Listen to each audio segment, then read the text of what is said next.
పత్తికొండ కన్యకా పరమేశ్వరి కళ్యాణ మండపం వేదికగా విశ్వ హిందూ పరిషత్ ఆధ్వర్యంలో ఆత్మీయ హిందూ సమ్మేళనం జరగనుంది.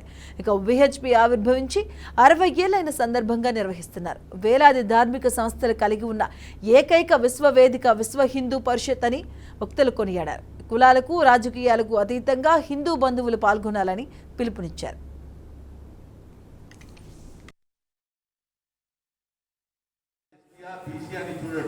నా మతం వాడు కాదు కాబట్టి వాడు చంపేసి ఆ విధంగా బంగ్లాదేశ్లో 25% హిందువులు ఉండేవారు, ఈరోజు 7% వచ్చారు. కానీ మన రాజకీయ నాయకులు ఈ 60 సంవత్సరాల కారణంగా హిందూ సంస్కారంలోకి రాలేదు కాబట్టి హిందూ సమాజాన్ని విచ్ఛిన్నము చేయాలి. హిందూ సమాజాన్ని విచ్ఛిన్నం చేయడం కోసము కులాల పేరుతోటి 60 సంవత్సరాల కారణంగా మనం చేసిన ప్రయత్నం కారణంగా సమాజంలో 25-30% హిందువులు పేర్కొన్నారు. 30% హిందువులు